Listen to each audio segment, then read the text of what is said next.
নমস্কার বন্ধুরা, শতদল অ্যাকোয়াটিক প্ল্যান্টেশনে আপনাদের আবারও স্বাগতম।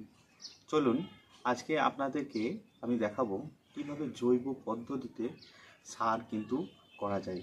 হ্যাঁ, সেই সার কিন্তু আপনারা যে কোনো গাছ, যে কোনো সিজনেবল গাছ হোক, ফল গাছ হোক, ফুল গাছ হোক, বা টবের যে কোনো গাছ, বা আপনারা মাটিতেও আপনারা এই জৈব সারটা ব্যবহার করতে পারেন। এবং এই জৈব সারের ক্ষেত্রে আপনারা দেখবেন গাছেরা কিন্তু আপনারা দীর্ঘ সময় ধরে খাবার না দিলেও ওরা ঠিক আস্তে আস্তে এই জৈব সারে কিন্তু খাবারটা পেয়ে যায়। হ্যাঁ, এবং সেই ক্ষেত্রেও দেখবেন অনেক ক্ষেত্রে কি হয়, রাসায়নিক সারের ক্ষেত্রে কাজটা যেরকম দ্রুততার সঙ্গে এগায়, কিন্তু এই জৈব সারের ক্ষেত্রে কিন্তু গাছ কিন্তু খুবই স্লোভাবে কিন্তু খাবার পায় এবং গাছ কিন্তু খুব ভালো থাকে কন্ডিশন। হ্যাঁ, তো চলুন দেখে নিই আজকে কিভাবে আমি এই জৈব পদ্ধতিতে সারটা করছি।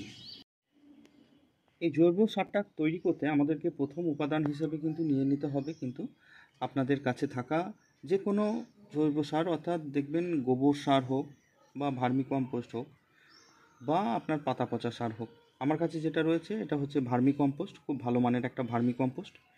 সেকেন্ড উপাদান হিসেবে আমরা নিয়ে নেব হাড়ের গুঁড়ো বা বোন মিল। আপনারা এই ভিডিওটিকে কোনো রকম স্কিপ না করে পুরোটাই দেখুন, না হলে কিন্তু মিস করে যাবেন।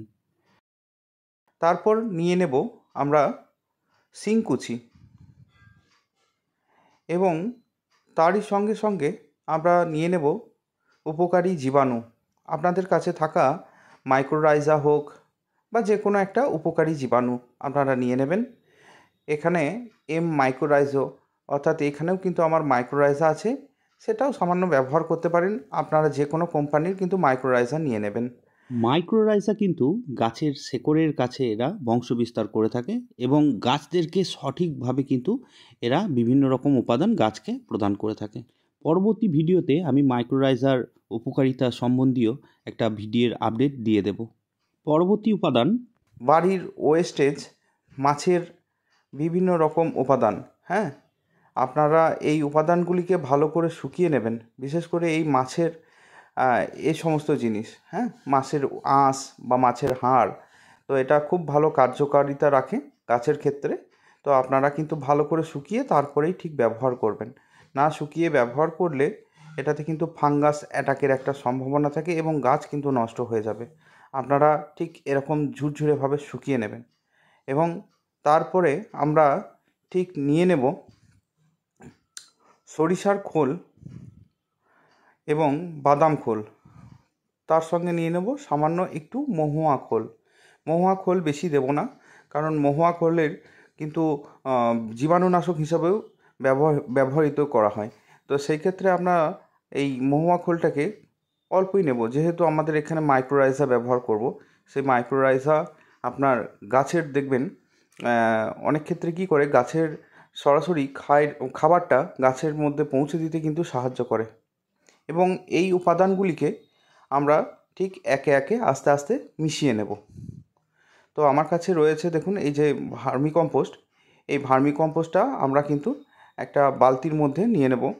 আপনারা যে কোনো একটা পাত্র নেবেন, সেই পাত্রর মধ্যে কিন্তু এগুলোকে মিক্সচারটিকে রেডি করে আপনারা কিন্তু বছরের পর বছর কিন্তু এটাকে ব্যবহার করতে পারেন। যতদিন আপনারা থাকবে ততদিন আপনারা ব্যবহার করবেন। এটাকে একটা ছাওয়াযুক্ত স্থানে রেখে দেবেন এবং এটিকে আপনারা লোহার পাত্রতে ব্যবহার করবেন না। তাছাড়া আপনাদের মাটির নাদা হোক বা প্লাস্টিকের গামলা হোক, যে কোনো জায়গাতে আপনারা করে সেটিকে ঢেকে রাখবেন এবং ছাওয়া জায়গায় রাখবেন।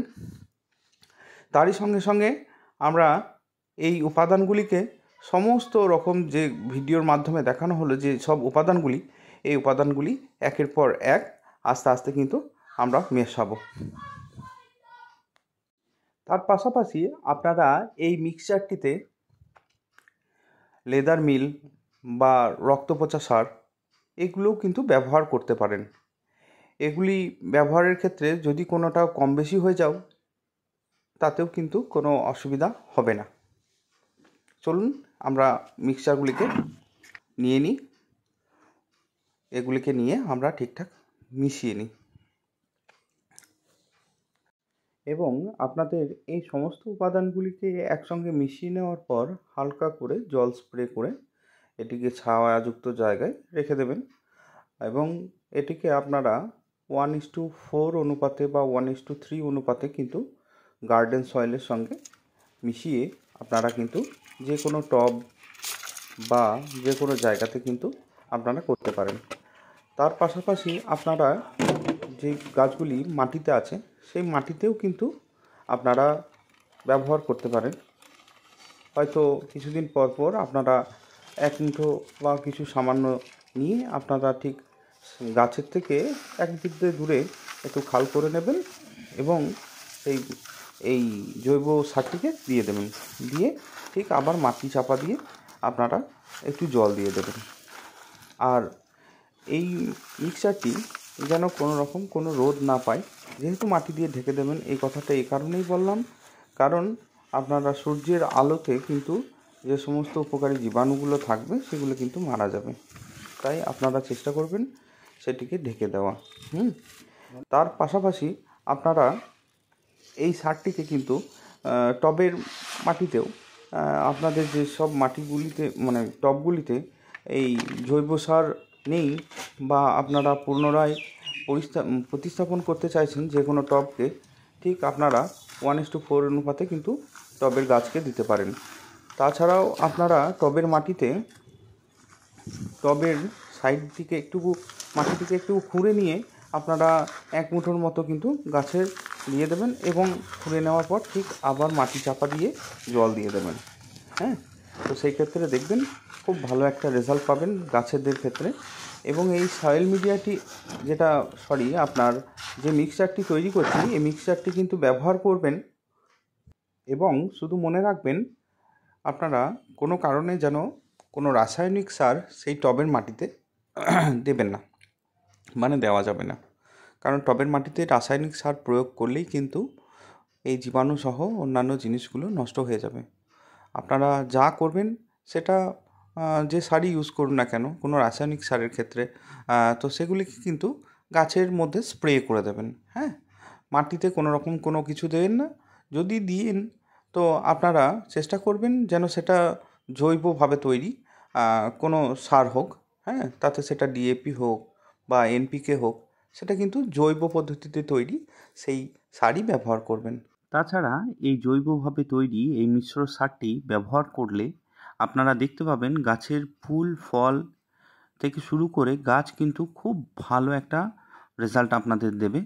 এবং এইভাবেই গাছ আপনারা করে দেখুন, আমার কথা মতো আমাকে বিশ্বাস রেখে অবশ্যই ভালো একটা রেজাল্ট হবে। আর এরকমই ইনফরমেটিভ ভিডিও পেতে অবশ্যই আমার সঙ্গে থাকুন এবং আমার চ্যানেলটিকে অবশ্যই সাবস্ক্রাইব করে দেবেন, যাতে পরবর্তী কোনো ইনফরমেটিভ ভিডিও আপনাদের থেকে মিস না চলে যায়। এবং আপনাদের সমস্ত ফুল গাছ ফল গাছ সহ আরও অনেক আপডেটেড বিষয় বা যে কোনো রকম প্রবলেমেটিক বিষয় যদি থেকে থাকে আমাকে অবশ্যই বলবেন, আমি আপনাদের সলিউশন করে দেব। এবং আপনাদের কিভাবে গাছ নিরোগ রাখবেন বা সুস্থ রাখবেন অবশ্যই কিন্তু আমি আপনাদের সঙ্গে আছি। ধন্যবাদ।